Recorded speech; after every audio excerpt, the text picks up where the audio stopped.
మన ప్రభువును రక్షకుడైన యేసుక్రీస్తు ఘనమైన నామమున మీ అందరికీ ప్రత్యేకమైన హృదయపూర్వక వందనాలు తెలియజేస్తా ఉన్నాను. అందరూ బాగున్నారా?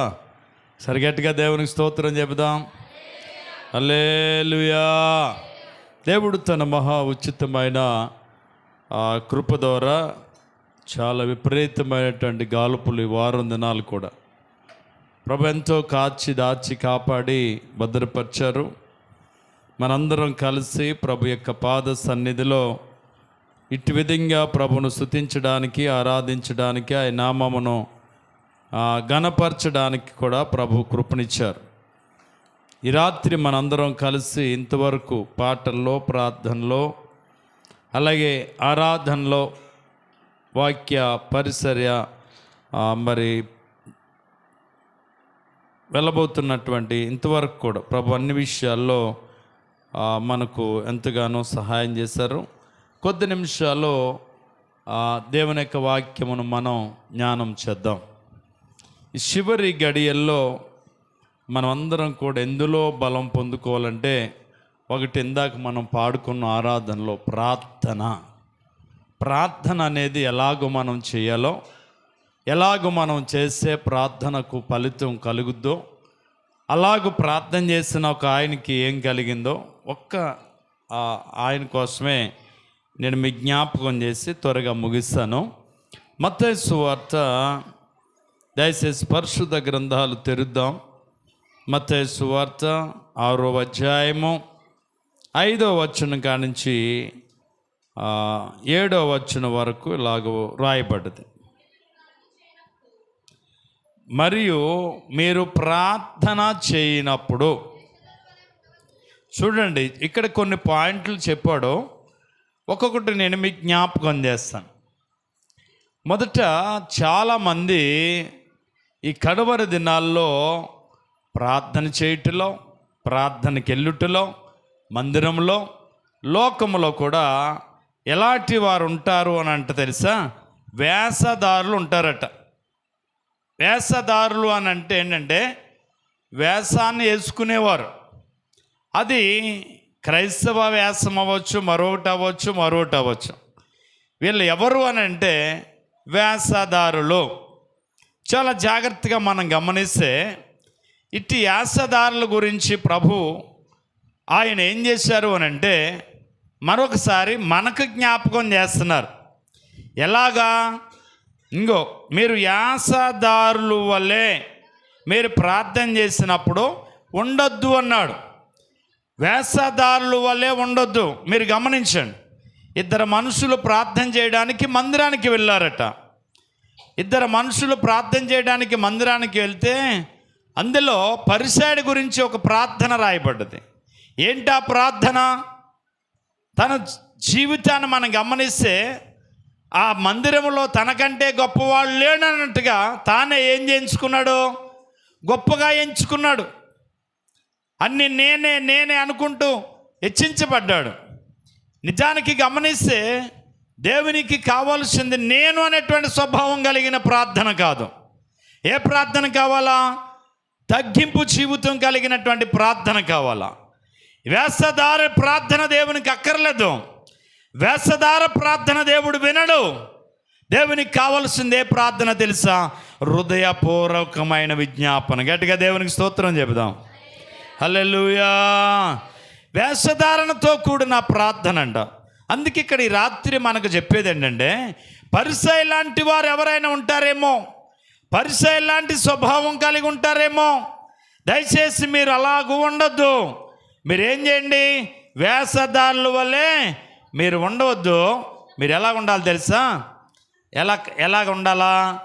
మనం చేసే ప్రార్థన డైరెక్ట్గా దేవుడు వినేదిగా ఉండాలా, ఆ ప్రార్థన దేవుని దగ్గరికి వెళ్ళేదిగా ఉండాలా. అలాగ ఉండాలంటే ఏం చేయాలో అక్కడ చెప్పుకుంటూ వచ్చాడు. చూడండి, మనుషులకు కనబడవలనని సమాజ మందిరములోను వీధుల్లోనూ నిలిచి ప్రార్థన చేయుట వారికి ఇష్టం. వేషధారులకి ఇష్టం ఏంటంట? వేషధారులకి ఏది సంతోషాన్ని ఇస్తుందట? వాళ్ళు ఏం చేస్తారట? మనుషులకు కనబడవలనని. చూడండి, మనుషులకు కనబడాలని, మనుషులు వినాలని, మనుషులు మెచ్చుకోవాలని, మనుషులు సంతోషించాలని ఈ ఈది మూలలోను, రాజమగుల్లోను, ప్రార్థన సమాజ మందిరములోను ప్రార్థన చేయటం అంట వారికి ఇష్టం. వారు తమ ఫలము పొంది ఉన్నారని నిశ్చయముగా మీతో చెప్పుచున్నాను. దేవునికి స్తోత్రం చెబుదాం. మనుషులకు కనబడవాలని ఏ పని చేయకూడదట. మనుషులకు కనబడాలని. కొంతమంది చూడండి, ప్రార్థన చేసినా నేను ఇంత గట్టిగా ప్రార్థన చేస్తున్నాను అందరూ వినాలనుకుంటారట. అది ఏ ప్రార్థనలోకి వెళ్ళిపోతుంది? వేషధార ప్రార్థనలోకి వెళ్ళిపోతుంది. మనుషులు వినాలని, మనుషులు వినబడాలని, మనుషులు చూడాలని, మనుషులు మెచ్చుకోవాలని ఏ పని మనం చేయకూడదు. ఏది చేసినా ఎలా చేయాలా? రహస్యంగానే చేయాలట. గట్టిగా దేవునికి స్తోత్రం చెబుదాం. దేవునికి ఇచ్చుటలో కూడా అది ఎవరికి తెలియకూడదు. రహస్యంగానే దేవునికి మనం ఇవ్వాలా. ప్రార్థన కూడా ఎలా చేయాలా? మనుషులు కనబడాలా, మనుషులు వినబడాలా, మనుషులు మెచ్చుకోవాలని ప్రార్థన మనం చేయకూడదు. అది ఏ ప్రార్థన అన్నాడు? ఏ ప్రార్థన అన్నాడు? వేషధారులు చేసేటువంటి ప్రార్థన. మనుషులు చూడాలని సమాజ మందిరములోను వీధుల మూలల్లోనూ నిలిచి ప్రార్థన చేయట వారికి ఇష్టం. వారు తమ ఫలము పొంది ఉన్నారని నిశ్చయముగా మీతో చెప్పుచున్నాను. ఇప్పుడు మన ప్రార్థన ఎలాగుంది? మనం ఎలాంటి ప్రార్థన చేయగలుగుతున్నాం? ఈ విధమైనటువంటి వేషధారణతో కూడిన ప్రార్థన అయితే మనం ఎన్ని గంటలు ప్రార్థన చేసినా, ఎన్ని దినాలు ప్రార్థన చేసినా ఆ ప్రార్థనకి ఏమి రాదు? ప్రతిఫలము రాదు. గట్టిగా దేవునికి స్తోత్రం చెబుదాం. మనం చేసే ప్రార్థన అది చిన్న ప్రార్థన అయినా, వ్యక్తిగత ప్రార్థన అయినా, సంఘ ప్రార్థన అయినా, సహవాసపు ప్రార్థన అయినా, ఐక్యపు ప్రార్థన అయినా, ఏకాంత ప్రార్థన అయినా, అది ఏ ప్రార్థన అయి ఉండాలా? దేవునికి అంగీకారమైన ప్రార్థన అయి ఉండాలి. దేవునికి స్తోత్రం చెబుదాం. హల్లెలూయా. పరిసైన ప్రార్థన దేవుడు అంగీకరించలేదు. అంగీకరించాడా? అంగీకరించలేదు. మరి ఎవరి ప్రార్థన అంగీకరించాడు? మరి సుంకరి ప్రార్థన అంగీకరించాడు. మరి సుంకరి ఎన్ని గంటలు ప్రార్థన చేశాడు? ఎన్ని రోజులు ప్రార్థన చేశాడు? ఒకే ఒక చిన్న మనవి చేసుకున్నాడు. గంటలు కూడా కాదు, అరగంట కూడా కాదు. దేవాలయంలోకి వచ్చి దేవుని సన్నిధిలో నిలుచుటకైనాను ధైర్యం చాలక రొమ్ము కొట్టుకొనొచ్చు,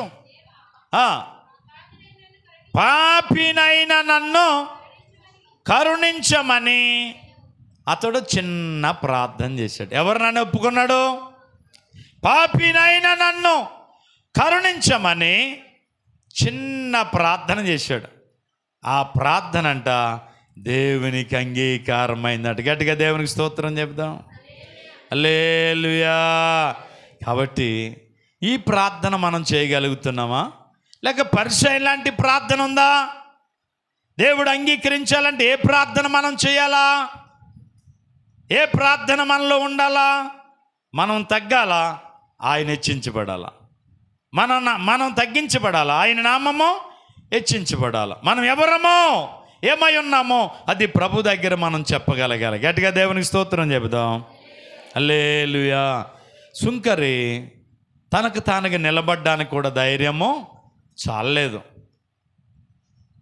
రొమ్ము కొట్టుకుంటూ, గుండెలలా బాదుకుంటూ, పాపినైన నన్ను కృపతో ఏం చేసుకుని ఆయన జ్ఞాపకం చేసుకో తండ్రి అని చిన్న ప్రార్థన చేస్తే అతడు నీతిమంతుడిగా ఏం చేయబడ్డాడట? ఎంతబడి అతడు తన ఇంటికి వెళ్ళాడట. దేవునికి స్తోత్రం చెబుదాం. మరి పరిసైన ప్రార్థన ఎందుకు అంగీకరించలేదు? ఆ ప్రార్థనలో ఏముంది? అంతా వేషధారణే. నువ్వు ఉపవాసం చేస్తున్నావో లేదోనంట నీ భర్తకు కూడా తెలియకూడదట, నీ భార్యకి తెలియకూడదట, నీ పిల్లలకు తెలియకూడదట. కానీ కొంతమంది ఎలా నటిస్తారో తెలుసా? అయ్యో నీరసం వచ్చేసిందమ్మ, చాలా ఎంతో ఉపవాసం ఉండి ఉండలేకపోతున్నాను. ఏమొచ్చేసింది? నీరసం వచ్చిందంటే పక్కింటికి వెళ్ళి మంచిలు అడుగుతుంది. అంటే అక్కడ ఏమైపోయింది? మనం ఫలం ఆల్రెడీ పొందేసుకున్నాం. ఇలాగూ దేవుని సన్నిధానంలో చాలామంది వారు ఫలాన్ని ఏం చేసుకున్నారంటే ఊరుకునే పొందుతున్నారు. ఏ ఫలం అది? ఆశీర్వాదకరమైందా? దీవెనకరమైందా? అందుకని ఏది చేసిన ఎవరికి కనబడాలా? మనుషులకు కాదు, మనుషులకి కాదు. ఈరోజు ఏది చేసినా మనుషులందరికీ తెలియాలన్నట్టుగా చేస్తారు కొంతమంది. అది దేవునికి వ్యతిరేకమైన కార్యం. కనుక ఎవరికి కనబడకూడదు. ఎవరికి తెలియాలా? దేవునికి తెలియాలి మనం చేసే కార్యాలు. గట్టిగా దేవునికి స్తోత్రం చెబుదాం. హల్లెలూయా. అందుకని ఏ ప్రార్థన మనం చేయకూడదు? వేషధార ప్రార్థన మనలో ఉండకూడదు. కిందకు వద్దాం. ఇప్పుడు చూడండి, అది ఇంతవరకు మనం వేషధార ప్రార్థన కోసం ప్రభు చెప్పిన మాటలో జ్ఞానం చేసాం. అక్కడ వేషధార ప్రార్థన ఎగ్జాంపుల్ మీకు జ్ఞాపకం చేసిన పరిసైడ్ చేసిన ప్రార్థన. కానీ చిన్న ప్రార్థన చేశాడు నీతిమంతుడిగా ఎంచబడ్డటువంటి సుంకరి ప్రార్థన మనం జ్ఞాపకం చేసుకున్నాం. ఈ రాత్రి మనం ప్రార్థన చేయనప్పుడు ఎలా చేయాలో చెప్పాడు ప్రభు. చూడండి, నీవు ప్రార్థన చేయనప్పుడు నీ గదిలోనికి వెళ్ళి తలుపు వేసి రహస్యమందు నీ తండ్రికి ప్రార్థన చేయము. గట్టిగా దేవునికి స్తోత్రం చెప్దాం. అంటే ఇంట్లోనికి వెళ్ళి తలుపు వేసుకుని ప్రార్థన ఎవరికైనా వినబడుతుందా? ఎవరికైనా తెలుస్తుందా? నేను 2వ తారీఖు గృహ ప్రతిష్టను ఆల్రెడీ మీకు చెప్పాను కదా. దాని నిమిత్తం ఆహ్వాన పత్రికలు వేయించి మేము పంచుతూ ఉన్నాం. నేను ఒక ఇంటికి వెళ్ళేటప్పటికి ఆ ఇంట్లో భార్యాభర్తలు ఇద్దరు పొద్దుటే ఏం చేస్తున్నారు తెలుసా? ప్రార్థన చేస్తున్నారు. నాకేం వినబడుతుంది? స్వరం ఎత్తి ప్రార్థన చేస్తున్నారు ఇద్దరు. ప్రార్థన వినబడుతుంది. తలుపు కొట్టాలా? నేను కొట్టలేదు, బయటకు వచ్చేసాను. చాలాసేపు నుంచున్నాను.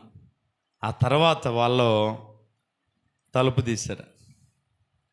ఏం చేస్తున్నారు వాళ్ళిద్దరూ? ప్రార్థన చేస్తున్నారు దేవునికి, మొరపెడుతున్నారు దేవునికి. నేను తలుపు దగ్గరికి వెళ్ళగానే వాళ్ళిద్దరు ప్రార్థన వినబడుతుంది. వీళ్ళు పొద్దుట ఎంచిక్క ప్రార్థన చేసుకున్నారని నేను వాళ్ళు ఏం చేయలేదు తెలుసా? డిస్టర్బ్ చేయలేదు. నిజమే, ప్రార్థన అనేది ఎక్కడ చేయాలట? గదిలో ప్రార్థన. ఎక్కడుండాలి ప్రార్థన? గదిలో ప్రార్థన ఉండాలంట. గుండెలో యేసయ్యకి ఏముండాలట? చోటు ఉండాలట. ఈరోజు ఎక్కడ ప్రార్థన లేదు. చాలామంది ఇళ్లల్లో ఏమి లేదు తెలుసా? ప్రార్థన లేదు. ప్రార్థన నిర్లక్ష్యం అయిపోతున్నారు. ప్రార్థన సోమరితనంగా విడిచిపెట్టేస్తున్నారు. లేదు, మన ఇల్లు, మన బిడ్డలు, మన కుటుంబం దీవెనకరంగా మార్చబడాలంటే ప్రతిరోజు గదిలో ఏముండాలి తెలుసా? ప్రార్థన ఉండాలి. గట్టిగా దేవునికి స్తోత్రం చెబుదాం. హల్లెలూయా. గదిలో ఏముండాలా?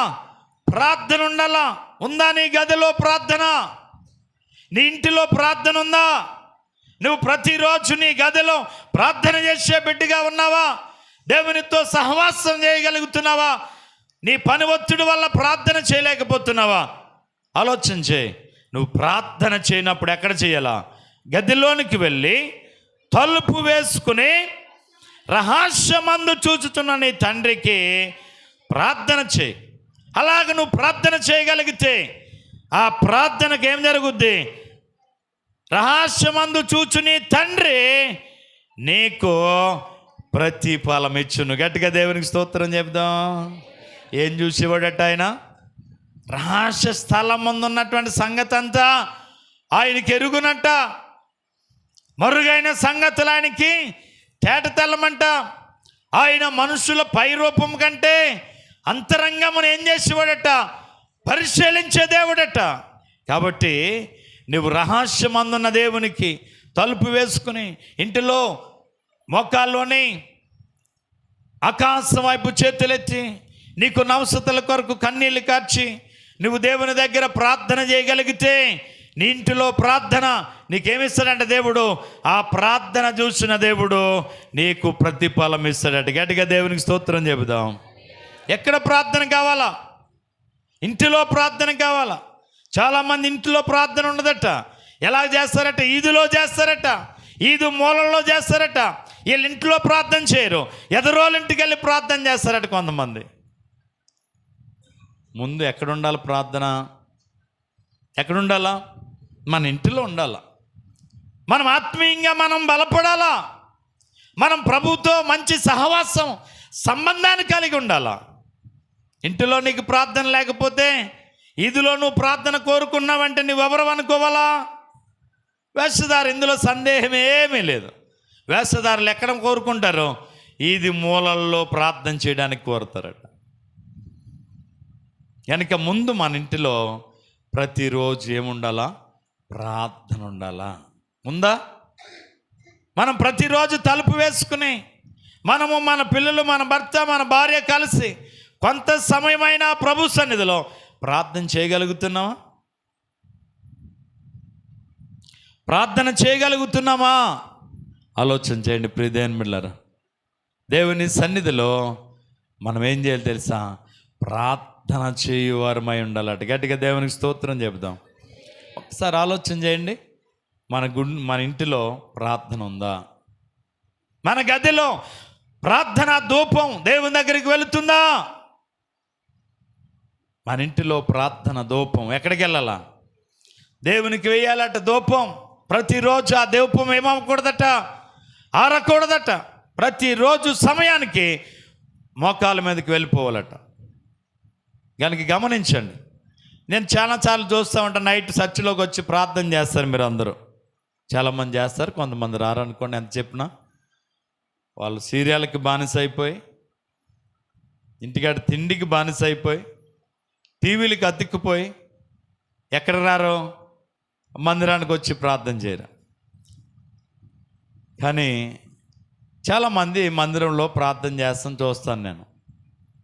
మందిరంలో ప్రార్థన కాదు. ఇప్పుడు మొదట ఎక్కడుండాలా? మన ఇంటిలో కూడా ఏముండాలా? మన గదిలో కూడా ప్రతిరోజు ఒక సమయాన్ని మనం కేటాయించుకుని ఏం చేయాలా? ప్రభువుతో వ్యక్తిగతంగా మనం ప్రార్థన చేయాలి. గట్టిగా దేవునికి స్తోత్రం చెబుదాం. అలాగూ చేసే అనుభవం నీకుంటే రహస్యమందు చూచుచున్న దేవుడు నీకేమిస్తాడట? ఏమిస్తాడట? ప్రతిఫలం ఇస్తాడు. ప్రతిఫలం అందరికీ కావాలా వద్దా? మనం అడిగే ప్రతిఫలం, మనం ఏదైతే అడుగుతున్నామో, దేని కొరకైతే ప్రార్థన చేస్తున్నామో, ఆ ప్రతిఫలము ప్రభు దగ్గర నుండి మనం పొందుకోవాలా వద్దా? అలా పొందుకోవాలనుకున్న వాళ్ళందరూ ప్రతిరోజు మీ ఇంటిలో తలుపు వేసుకుని కొంత సమయం ఏం చేయాలా? ప్రార్థన చేయాలి. అలాంటి ప్రార్థన ఎవరైతే చేస్తారో వాళ్ళకి ఏం దొరుకుద్ది?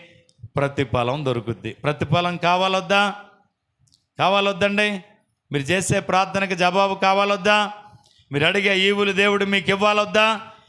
మీకు కావాల్సిన స్వస్థత మీకు ఆ అవసరం కావాలొద్దా? మీకున్న ఆర్థిక ఇబ్బందుల నుంచి విడుదల కావాలొద్దా? మీరు ఏ సమస్య కొరకు ప్రభు దగ్గర ప్రార్థన చేస్తారో ఆ సమస్య నుంచి ప్రభు మీకు విడుదల ఇవ్వాలంటే, ప్రతిఫలము దేవుని దగ్గర నుంచి రావాలంటే ఏ ప్రార్థన కావాలా? ఏ ప్రార్థన?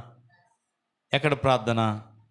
ఇంటిలో, గదిలో ప్రార్థన మనకి కావాలి. గట్టిగా దేవునికి స్తోత్రం చెప్దాం. హల్లెలూయా. ఉంటే ధన్యులు. ఒక లేకపోతే ప్రతిరోజు ఏదో ఒక సమయాన్ని కేటాయించుకోండి. గదిలో తప్పకుండా ఏముండాలా? ఇంటిలో ప్రార్థన ఉండాలా. తర్వాత మందిరంలో, తర్వాత ఈదులో, తర్వాత మరో చోట. మొదట ఎక్కడుండాలా? ఇంటిలో ప్రార్థన తప్పకుండా చేయాలి. గట్టిగా దేవునికి స్తోత్రం చెబుదాం. తర్వాత వచనం చదువుదాం. మరియు మీరు ప్రార్థన చేయనప్పుడు అన్యజనుల వలె వ్యర్థమైన మాటలు వసించవద్దు. చూడండి, మూడో విషయాన్ని చెప్తున్నాడు.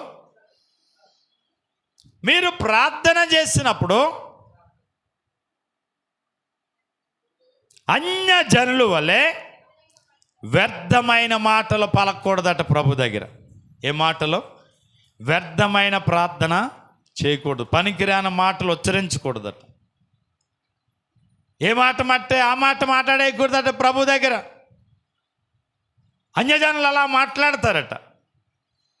ప్రభుని ఎరిగిన బిడ్డలుగా విజ్ఞతతో మనం ఏం చేయాలి తెలుసా?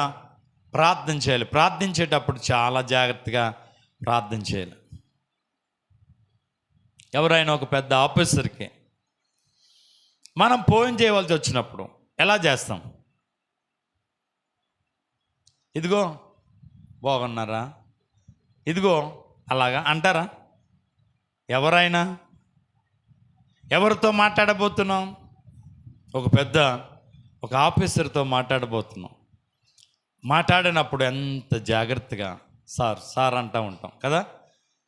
మనం ఎవరితో అంతకంటే గొప్పోడు ప్రధాన యాజకుడు, మనం ఆరాధిస్తున్న దేవుడు, ఆకాశమైన సింహాసనము, భూమి ఆయన పదపీఠము, ఆయన కంటే గొప్పవాడు పైన కానీ కింద కానీ లేడట. మరి ఆయనతో ఎలా మాట్లాడాలా? అన్యజనుల వలె ఏం మాట్లాడకూడదు? వ్యర్థమైన మాటలు పలకూడదట. తర్వాత విస్తరించి మాట్లాడటం వల్ల ఏం చేయకూడదు? విస్తారమైన ప్రార్థన చేస్తే దేవుడు ఆలకించేస్తాడు అనుకోకూడదట. విస్తారమైన ప్రార్థన చేయకూడదు. విస్తారమైన మాటల్లో ఏముండకమందట. ఒక ఇంటికాడ గట్టిగా ఎక్కువసేపు 1 గంట 2 గంటలు మాట్లాడేయమంటే అందులో ఎక్కడో ఒక మాట అయినా దోషం ఉంటుందట. దాని ద్వారా మనం ఏం పడాలా? ఇబ్బంది పడి వస్తుంది. అందుకని మాటలు ఎలాగ ఉండాలంట? తక్కువగా ఉండాలట. మాటలను ఏం చేసుకోవాలట? సిద్ధపరచుకోవాలట. విస్తరించి మాట్లాడటం వల్ల తమ మనవి వినబడునని వారు తలంచుచున్నారు. ఎవరెల్లో? అన్యజనులు విస్తారంగా మాట్లాడితే మనం విస్తారంగా మాట్లాడటం వల్ల దేవుడు వింటాడు, ప్రతిఫలం ఇస్తాడు అని అనుకుంటారట.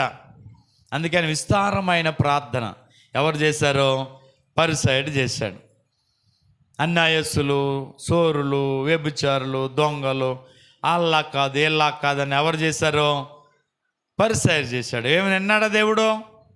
కానీ ఎవరు ప్రార్థన విన్నాడు? సుంకరి ఎంత ప్రార్థన? సింపుల్గా చిన్ని ప్రార్థన చేశాడు. ఒక ఆవిడంటండి గుడ్డిదంట, పాపం కళ్ళు కనపడబట్ట. తర్వాత గొడ్డిదట, అంటే బిడ్డలను కనలేకపోయిందట. తర్వాత దరిద్ర గొట్టిదట. ఇల్లు లేదు, తింటాక లేదు, కడ్డానికి లేదు, ఉంటాకి లేని ఆవిడట. ఒకరోజు ప్రభుని గురించి విన్నదట. ప్రభు అద్భుతాలు చేస్తాడని తెలుసుకుందట, గ్రహించిందట. ఒకరోజు ఆవిడ ఒక్క మనవి చేసిందట. ప్రభువా, ఒక బంగారపు పల్లెములో ఒక 12 బిడ్డను చూడాలని ఆశ ఉందయ్యా, నాకు అనుగ్రహించువా అని అడిగిందట. ఆవిడ లోపాలెన్ని? ఎన్నండి ఆవిడ లోపాలెన్ని? 3. 1 గుడ్డిది, 1 ఎవరు అంటే కళ్ళు కనిపించు, 2 పిల్లల కన్ని గొడ్డిది, గుడ్రాలు అంటారు కదా పిల్లల కన్నోళ్ళని, 3 దరిద్ర గొట్టిది, అంటే ఏమి లేనిది, తింటాక లేదు, ఉంటాకు లేదు, నివాసం లేదు, ఏమీ లేదు. తన బ్రతుకంతా భయంకరమైన స్థితి. కానీ యేసు ప్రభుని గురించి విన్నదట. ఒకరోజు మందిరానికి వచ్చి ఒక చిన్న ప్రార్థన చేసింది. ఏ ప్రార్థన? అయ్యా, ఒక 12 బిడ్డను ఒక బంగారపు పల్లెములో నేనేం చేయాలా? చూడాలనుకుందండి. చూడండి, ఇప్పుడు ఒకే ఒక మనవి. ఆ మనవిలో ఎన్ని వచ్చాయి? 3 వచ్చాయి కదా. 1 గుడ్డితనం పోవాలా, తర్వాత దరిద్ర గొట్టితనం పోవాలా, తర్వాత గొడ్రాలు జీవితం మారిపోవాలా. ఒక 12 బిడ్డను ఎక్కడ చూడాలి నేను? బంగారపు పల్లెములను కోరుకుందట. విస్తారమైన ప్రార్థన, చిన్న ప్రార్థన. దేవుడు ఆమె ప్రార్థన అంగీకరించేటట్టు గట్టిగా దేవునికి స్తోత్రం చెబుదాం. హల్లెలూయా. బంగారు పళ్ళెం దేనికి సాదృశ్యం? ఎవరింట్లో ఉంటుంది? మీ ఎవరింట్లో అన్న బంగారు పళ్ళెం ఉందా? ఉందండి. మీరు ఎవరు అడగట్లేదు దేవుణ్ణి, ఓ బంగారు పళ్ళెం ఇయ్యని అడగట్లేదు. అందుకే మీ ఇంట్లో ఏమి లేదు, బంగారపు పళ్ళెం లేదు. కానీ ఆవిడ అడుగుతుంది, ఏం కావాలా? ఒక బంగారపు పళ్ళెం నాకు కావాలా. అందులో ఎవరిని చూడాలి? నేను ఒక మంచి మగబిడ్డను, పండంటి మగబిడ్డను నేను చూడాలయ్యా అని కోరిందట. దేవుడు ఆ మనమని ఏం చేశాడట? అంగీకరించాడట. తన కోరుకున్న దేవుడు సిద్ధింపజేసాడట. గట్టిగా దేవునికి స్తోత్రం చెబుదాం. అందుకని అన్యజనుల వల్లే ఏ ప్రార్థన చేయకూడదు?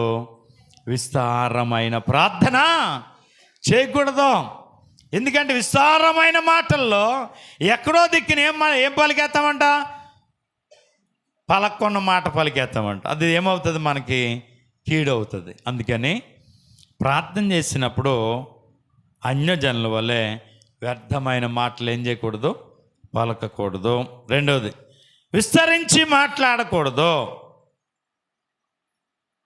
మీరు ఏం చేయాలా? చూడండి, మీరు తండ్రిని అడగక మునిపే మీ అక్కరగానున్నవేవో ఆయనకు తెలియను. మీకు అక్కర ఏముందో ఆయనకు తెలియనట.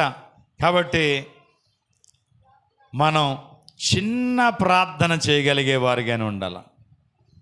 వేషధారుల వల్లే ఎక్కువ ప్రార్థన. మేము ట్రైనింగ్ అవుతున్నప్పుడు భోజనం కాడ టిఫిన్ కాడ ఏం చేయాలా? ప్రార్థన చేసేవారు. మొత్తం అందరూ అలాగా డైనింగ్ హాల్లో రౌండ్గా మాకు భోజనాలు పెట్టేసిన తర్వాత ఎవరి ప్లేట్ వాళ్ళు ఎదురుగుండగా పెట్టుకున్నప్పుడు ఒకరు ప్రార్థన చేస్తాడు. ఒక అతను ప్రార్థన మొదలెడితే, అయ్యగారిని దీవించు, అమ్మగారిని దీవించు, ఆస్ట్రేలియా దొరలను దీవించు, వాళ్ళ ద్వారా మాకు ఈ ఆహారం కలిగింది, వాళ్ళందరిని దీవించు, ఒడ్డున వార్డెన్ గారిని దీవించు, వంట కుక్కోళ్ళని దీవించు, అయ్యా ఈ ఆహారాన్ని దీవించు. ఇలాగా ఎక్కడి నుంచి మొదలెట్టేవాడు? కాకినాడ నుంచి ఆస్ట్రేలియా నుంచి డైనింగ్ హాల్కి వెళ్ళి కానీ ఇలా ప్రార్థన చేసేటప్పటికి అయ్యి బాబోయ్ అని చిన్న ప్రార్థనలు చేసుకుని వాళ్ళు భోజనం కాడ వీళ్ళు చేసేసుకుని తినేస్తూ ఉండేవారు. కొంతమంది అన్నం తినేటప్పటికి ప్రార్థన ముగించేవాడు. చాలామంది ఏమనుకుంటారంటే, ఎక్కువ సేపు చేసేస్తే దేవుడు వింటాడేమో అనుకుంటారట. అది విస్తారమైన ప్రార్థన అంట. వెండు అది అందులో ఏముంటుంది? ఏదో ఒక దోషం మనం పలికేస్తాం. వ్యర్థమైన సంభాషణ పలికి వచ్చేస్తుందట మనలో. అది దేవునికి ఏం కాదట? అంగీకారం కాదట. కాబట్టి నా ప్రియ సహోదరి సహోదరులరా, 3 విషయాలు నేను మీకు జ్ఞాపకం చేస్తాను, ముగిస్తాను నేను. ఒకటి, ప్రార్థన చేసినప్పుడు మనం ఏం చేయాలా? యాసదారుల వల్లే చేయకూడదు. వేషధారులు ఏం చేస్తారన్నాడు? సమాజ మందిరంలోనూ మనుషులు కనబడాలని ఈది మూలలోనూ ఏం చేస్తారు? ప్రార్థన చేస్తారు. మీరు అలా చేయకండి అన్నాడు. రెండోది ఏమన్నాడు? మీరు ప్రార్థన చేసేటప్పుడు గదిలోనికి వెళ్ళి రహస్యమందు చూచున్న దేవునికి ఏం చేయమన్నాడు?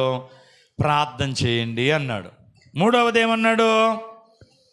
మీరు ప్రార్థన చేసినప్పుడు అన్యజనుల వల్లే ప్రార్థన చేయకండి, వ్యర్థమైన మాటలు పలకొద్దు, విస్తరించి మాట్లాడవద్దు.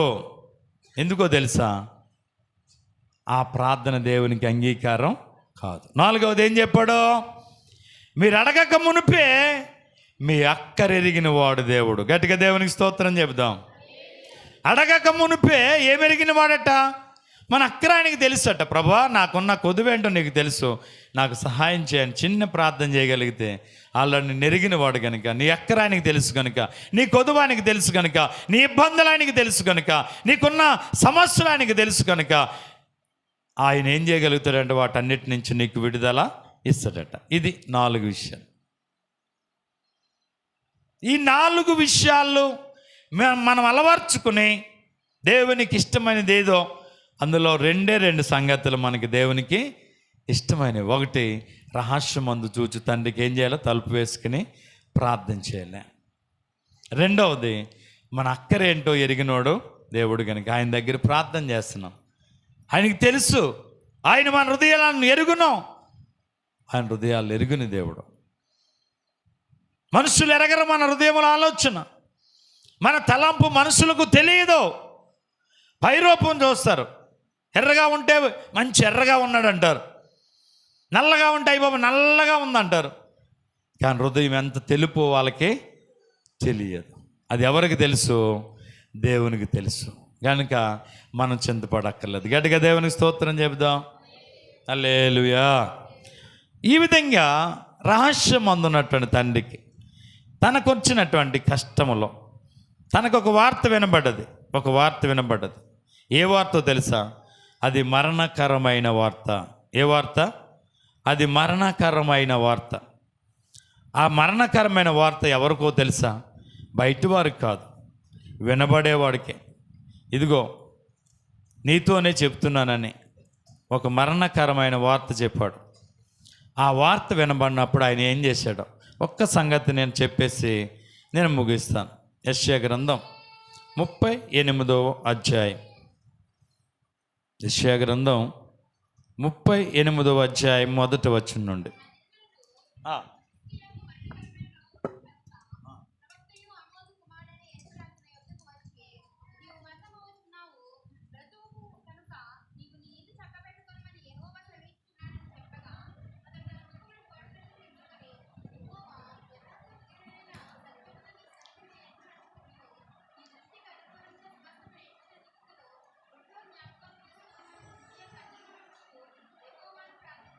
చాలమ్మ చూడండి, ఇక్కడ ఒక ఆయన ఎవరంటే ఆల్రెడీ మన ఛానల్ చాలు విన్న ఆయనే,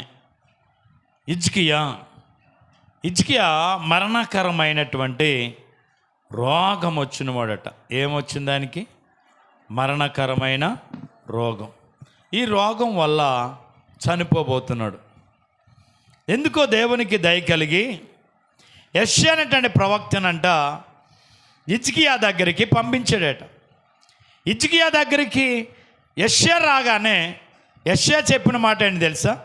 హిజ్కియా, నువ్వు మరణమగుచున్నావు గనుక నీళ్ళు చక్కబెట్టుకోమన్నాడు దేవుడు అన్న మాట వినబడిన వెంటనే హిజ్కియా ఏం చేశాడట? గదిలోనికి వెళ్ళాడు, గోడ తట్టు తన ముఖమును తిప్పాడు. యెహోవా, యథార్థ హృదయుడినై సత్యముతో నీ సన్నిధి నేను ఎట్లు నడుచుకుంటున్నావు, నీ దృష్టికి అనుకూలంగా సమస్తము నేను ఎట్లు జరిగించుతును, కృపతో జ్ఞాపకం చేసుకోమని హిజ్కియా కన్నీళ్లు విడుచు యెహోవాకు ప్రార్థన చేశాను. గట్టిగా దేవునికి స్తోత్రం చెప్దాం. ఎంత ప్రార్థన చేశాడు? చేయవలసిన చిన్న ప్రార్థన. ఏమని చేశాడు? యథార్థ హృదయుడునై సత్యముతో నీ సన్నిధి నేను ఎట్లు నడుచుకుంటున్నావు, నీ దృష్టికి అనుకూలముగా నేనెట్లు సమస్తము నేనెట్లు జరిగించుతును, కృపతో జ్ఞాపకం చేసుకోమని కన్నీళ్ళు విడిచి హిజ్కియా ప్రార్థన చేశాడట. గట్టిగా దేవునికి స్తోత్రం చెప్దాం. హల్లెలూయా. ఏమైంది? 4వ వచనం మనం చూస్తే యెహోవా వాక్కు యెషయాకు ప్రత్యక్షమై ఇలాగ సెలవిచ్చాను, నీవు తిరిగి హిజ్కియా వద్దకు పోయి అతనితో ఇట్లనము, నీ పితరుడైన దావీదు నాకు దేవుడైన యెహోవా నీకు సెలవిచ్చినదేమనగా, నీవు కన్నీళ్లు విడిచుట చూచితని నీ ప్రార్థన నేను అంగీకరించి ఉన్నాను. గట్టిగా దేవునికి స్తోత్రం చెబుదా. ఏం చేశాడట దేవుడు? నీవు కన్నీళ్లు విడుస్తున్నావు హిజ్కియా, నీవు కన్నీళ్లు విడుచుట నేను చూచితని, నీ ప్రార్థన ఏం చేశాను తెలుసా? నేను అంగీకరించాను. ఇక 15 సంవత్సరంలో ఆయుష్ నీకు ఇచ్చేదను. గట్టిగా దేవునికి స్తోత్రం చెబుదాం. హల్లెలూయా. ఎన్ని సంవత్సరాల ఆయుష్? ఎలాగొచ్చింది? హిజ్కియా ఇంట్లోకి వెళ్ళి ప్రార్థన చేసిన ప్రార్థన వల్ల అతడు ఏం సంపాదించుకున్నాడు? పోగొట్టుకున్న ఆయుష్ అంతటిని మళ్ళా అతడు తిరిగి సంపాదించుకున్నాడు. గట్టిగా దేవునికి స్తోత్రం చెబుదాం. ఏ ఆయుష్ ఇది? 15 సంవత్సరాలు. దేవుడు గ్యారంటీ ఆయుష్ను హిజ్కియాకి ఇచ్చాడు. ఎలాగొచ్చింది? ఏం చేసి వచ్చింది? అడ్వాన్స్గా మందులు వేసుకున్నాడా? కొంతమంది అంటున్నారు, నాకు కరోనా రాకుండా ఉందంటే నేను ముందు అడ్వాన్స్ ఏం ఆడేసానో మందులు ఆడేసాను అంటున్నాడు మొన్న ఒక ఆయన. అంతేకాదు, నేను డ్రై ఫ్రూట్స్ అన్నీ తెచ్చుకుని మా ఇంట్లో కేజీలు లెక్క పెట్టుకుని ప్రతిరోజు తినేసాను, నాకేమి రాలేదు, కరోనా రాలేదు అంటున్నాడు.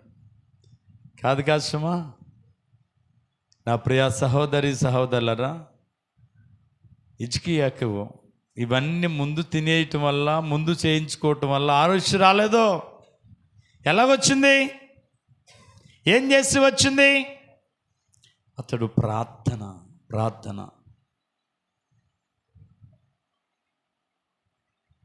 ఏలూరు జ్యోతిరాజు గారు మరణ పంచు వరకు వెళ్ళిపోయారు కోవిడ్లో. పరలోకం ఆ ఆత్మ తీసుకెళ్ళి పోబడటం కూడా అన్నీ ఆయన చూశారట. కానీ అతని కొరకు సంఘము ప్రార్థన, కుటుంబం ప్రార్థన, అనేక దేశ విదేశాల్లో కూడా ఆయన కొరకు చేసిన ప్రార్థన మరణము నుంచి ఏం చేసింది తెలుసా? బయటికి తీసుకొచ్చింది. గట్టిగా దేవునికి స్తోత్రం చెప్తాం. మీరు మొన్న వచ్చారు మనకు ఉపాస కుటాలకు, శ్యాంబాబు గారు. ఆయన చుట్టూ 11 మంది చచ్చిపోరట. ఆయన బెడ్ చుట్టూ ఉన్నటువంటి బెడ్లో ఉన్న వాళ్ళ హాస్పిటల్. వికలాంగుడు, నడవలేడు, నిలవలేడు, ధైర్యం చాలదు, బలం లేదు. కానీ సావు అంచు వరకు వెళ్ళిపోయాడు. ఒక పక్కన అదే బలహీనతకు గురైపోయి భార్య, ఆ బెడ్ దగ్గరే మోకాల్లోని ప్రార్థన, ఇంటి దగ్గర బిడలు, కూతురు, కొడుకు, ఆయనకి వాళ్ళ ప్రార్థన. తెలిసిన సంఘాలన్నీ కూడా ఆయన కొరకు ఏం చేశారు తెలుసా? ప్రార్థన. చుట్టూ 11 మంది చనిపోతే ఆ వ్యక్తికి ధైర్యం చాలుతుందా? నేను బ్రతుకుతానని అనుకుంటాడా? కానీ అతడు చనిపోకుండా ఈ రోజుకు దేవుని సువార్తలో బహుబలంగా వాడబడ్డానికి గల కారణం ఏంటి? ప్రార్థన. గట్టిగా దేవునికి స్తోత్రం చెప్దాం. ప్రియా సహోదరి సహోదరులరా, దయచేసి గమనించండి. హిజ్కియా యొక్క ప్రార్థన హిజ్కియాకి ఏం తెచ్చిపెట్టింది?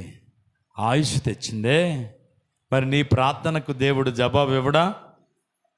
అయితే నువ్వు ఎలా చేయాలా, ఎక్కడ చేయాలా, ఏ ప్రార్థన చేయాలా? చాలా వివరంగా ఈ రాత్రి దేవుని యొక్క వాక్యాన్ని మనం జ్ఞానం చేశాం.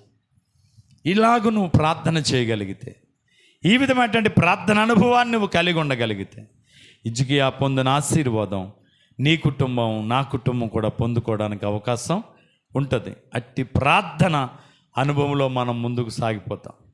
అట్టి కృపదేవుడు ఈ రాత్రి వాక్యం వింటున్న నీకు, నాకు, నీ కుటుంబానికి, నా కుటుంబానికి ఆ ప్రభు అట్టి ఆశీర్వాదాన్ని అనుగ్రహించి ఈ కడవరి దినాల్లో ప్రభు యొక్క పాద సన్నిధిలో ఆయన చెప్పినటువంటి ప్రార్థన అనుభవాలు కలిగి ముందుకు సాగిపోదాం. అట్టి కృపదేవుడు నీకు, నాకు, మనందరికీ ఇచ్చునుగాక. అందరికీ వందనాలు. ప్రార్థన చేద్దాం.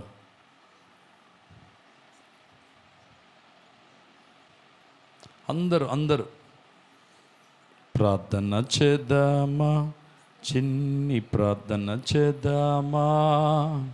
యేసయ్య నేర్పిన చిన్ని ప్రార్థన చేద్దామా. యేసయ్య నేర్పిన చక్కని ప్రార్థన చేద్దామా. ప్రార్థన చేద్దామా, చిన్ని ప్రార్థన చేద్దామా. యేసయ్య నేర్పిన చక్కని ప్రార్థన చేద్దామా. యేసయ్య నేర్పిన చక్కని ప్రార్థన చేద్దామా. ఈ రాత్రి ఎలాగూ ప్రార్థన చేయాలో, ఏ విధంగా ప్రార్థన చేస్తే ప్రతిఫలం వస్తుందో స్పష్టంగా తేటగా ప్రభు మనతో మాట్లాడి ఉన్నారు. నా ప్రియా సహోదరి సహోదరుడా, ఈ మాటలు విన్నావు, నిర్లక్ష్యం చేయొద్దు. మాటలు హృదయంలో దాచుకో. వాక్యానుసారమైన జీవితాలు జీవించడానికి ప్రయత్నం చేయి. నువ్వు గదిలోనికి వెళ్ళి ప్రార్థన చేసే అనుభవాన్ని నేర్చుకో. ఆ ప్రార్థన నీకు మేలు చేస్తుంది. విని విడిచిపెట్టొద్దు, నిర్లక్ష్యం వహించొద్దు. ప్రతిరోజు నీ గదిలో నీ ప్రార్థన చాలా ప్రాముఖ్యం. ప్రార్థన చాలా ప్రాముఖ్యం. అత్యంత మిక్కిలి కృపగలన మా తండ్రి, నీ పరిశుద్ధమైన ఘనమైన ఉన్నతమైన నామమునకే వందనాలయ్యా. నువ్వెంతైనా ఎంతైనా ఎంతైనా నమ్మదగిన దేవుడు తండ్రి, నీకు స్తోత్రం. ఈరోజు వరకు ఈ స్థితి, ఈ పరిస్థితి కేవలం నీవిచ్చింది ప్రభు. నీ సన్నిధిలో గదిలోనికి వెళ్ళి తలుపు వేసుకుని మాకున్న అక్కర నీతో చెప్పుకుంటే పరలోకము నుండి ప్రతిఫలం ఇచ్చే దేవుడు అని. కానీ ఆ ప్రార్థన ఈనాడు సంఘములో లేదు, కుటుంబాల్లో లేదు. కేవలము వేషధారణ ప్రార్థన మాత్రమే ప్రజలు చేస్తున్నారని ఈరోజు తేటగా మాట్లాడిన తండ్రి, విని విడిచిపెట్టడం కాదు, వాక్యానికి అనుగుణంగా నీ సంధిలో ప్రార్థించేవారిగా, మేలును అనుభవించేవారిగా, మేలు పొందేవారిగా మమ్మల్ని మీరు నడిపించి బలపరచండి. ఈ రాత్రి ఎంతోమంది నిర్లక్ష్యం వహించారు నీ సంధికి రావటానికి. వచ్చిన బిడ్డలందరినీ కూడా మీరు దీవించి ఆశీర్వదించండి. ఇదిగో దేవక్ గారికి ఉన్న అనారోగ్యం స్వస్థపరచండి. కరుపో ధనలక్ష్మి గారికి ఉన్న అనారోగ్యం స్వస్థపరచండి. అయ్యా నీ కొందనాలు ప్రభువా. నాయన మా యొక్క ప్రియా తల్లి బుల్పాప్ గారి కొరకున్న అనారోగ్యం స్వస్థపరచండి. కీర్తికున్న అనారోగ్యం స్వస్థపరచండి. స్నేహకున్న అనారోగ్యమును స్వస్థపరచండి. గంటి దుర్గకున్న అనారోగ్యమును స్వస్థపరచండి. అయ్యా కలిగి ఉన్న ప్రతి బడలిక బలహీనతలు ఇప్పుడే యేసు నామములో విడుదల కలుగునుగా కానీ ప్రార్థన చేస్తున్నా. గొప్ప కార్యం జరిగించి మేలు చేయండి.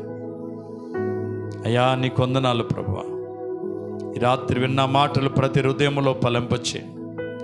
విని విడిచిపెట్టం కాదు, వాక్యానుసారమైన జీవితాలు బిడలకు దయచేయండి. హిజ్కియా గదిలోకి వెళ్ళి మరణకరమైన వార్త వినబడినప్పుడు అధైర్యపడకుండా, బెంబేలెత్తిపోకుండా తండ్రి నీ తట్టు తిరిగి యథార్థ హృదయుడనే నీ సన్నిధిలో సత్యముతో ఎట్లు నడుచుకుంటున్నావు కృపతో జ్ఞాపకం చేసుకోమని చేసిన చిన్న ప్రార్థన అయ్యా 15 సంవత్సరాల ఆయుష్ ఇచ్చింది నాయన. అట్టి ప్రార్థన జీవితాన్ని బిడలకు అలవర్చండి. ఈ వాక్యం విన్న ప్రతి బిడను మీరు దీవించి ప్రభు. యూట్యూబ్లో చాలామంది వాక్యం వింటున్నారు. వాళ్ళని వాళ్ళ కుటుంబాలను కూడా ఇట్టుగా దీవించు ప్రభు. వాళ్ళకు కూడా ఇంటిలో ప్రార్థన నేర్పించు నాయన, గదిలో ప్రార్థన నేర్పించు నాయన. అయ్యా నీకు వందనాలు గొప్ప కార్యాలు జరిగించి మేలు చేయండి. ఈ రాత్రి కుడి వచ్చిన చిన్నప్పుడు మొదలుకొని పెద్దవారి వరకు మీ దేవునితో నింపమని. ఎందరైతే రాలేకపోరో వారందరినీ మీరు దీవించిన వారు మేము కలిసి ఆదివారం ఉదయకాలపు ఆరాధనలో నేను స్తుతించుకునే భాగ్యం ఇచ్చి నీ నామాన్ని మహిమ తెచ్చుకో. యవన బిడ్డ విజయ వివాహం విషయంలో మీరు మేలు చేయమని ప్రార్థిస్తున్న యవన బిడ్డ జ్ఞాపకం చేసుకున్నారు. అయ్యా యవన బిడ్డకు నాయన సాటైన సహాయాన్ని మీరు సిద్ధపరచబోతున్నందుకు స్తోత్రం. మే నెల 30వ తారీఖున జరిగేటువంటి ఆ పరిశుద్ధ వివాహానికి యవన బిడ్డలను సిద్ధపరచు. మేలుతో బిడ్డను నింపండి. దేవానికి స్తోత్రం. ఈరోజు జరిగిన ఇరు పెద్దల ఆ భోజనాల కార్యం ఎంతో ఆశీర్వాదకరంగా జరిగించావు. నీ కొందనాలు. యవన బిడ్డను ఇంకా బలపరచు. మరి ముఖ్యంగా ఆ యొక్క విజయ వివాహానికి వారి తల్లి గారికి కూడా రావడానికి అనుకూలత దయచేయండి. ఆ ఇంటి వారితో మాట్లాడండి, వాళ్ళకి ప్రేరణ కలిగించేయండి. అయ్యో ఒక్కగానొక్క కొడుకు వివాహానికి వెళ్ళాలా, మనం పంపాలనేటువంటి ఆలోచన వారికి దయచేయండి. నీ కృపతో నింపండి. జరగబోయే కార్యాలన్నీ మహిమ కొరకు జరిగించి ఈ రాత్రి వచ్చిన చిన్నబిడ్డ మొదలుకొని పెద్దవారి వరకు మీ దేవునితో నింపండి. బిడ్డలు తీసుకొచ్చిన కానుకలు దీవించండి. రెట్టింపు ఆశీర్వాదాలు బిడ్డలకి ఘనత మహిమ ప్రభావాలు మీరే పొందమని బలహీనులందరినీ బలపరిచి స్వస్థపరిచి మేమంతా కలిసి ఆదివారం ఉదయకాలపు ఆరాధనలో పాల్గొని నిన్ను ఘనపరిచే భాగ్యం ఇచ్చి నీ నామాన్ని మహిమ తెచ్చుకోమని యేసయ్య ఘనమైన నామమున ప్రార్థించి స్తుతించి అడిగి వేడుకొనుస్తున్నాం పరమ తండ్రి. ఇప్పుడు మన తండ్రి అయిన దేవుని యొక్క ప్రేమయు, కుమారుడని యేసుక్రీస్తు వారి యొక్క కృపయు, పరిశుద్ధాత్మ్యకరణ సహవాసము సమాధానం మనకు మన కుటుంబాలకు ప్రభు కృప నిత్యము తోడై నడిపించును గాక. ఆయన సన్నిధి కాంతి మన మీద, మన బిడ్డల మీద, సంఘం మీద, గ్రామం మీద నిత్యము నిలుచును గాక. యేసు రక్తమేచ్చ, సిలువ రక్తమేచ్చ, యేసు రక్తం సంపూర్ణ విషయం, అపవాదికి ఎలుకనంత నాశనము కలుగును గాక. ఆమేన్, ఆమేన్, ఆమేన్. అందరికీ వందనాలు.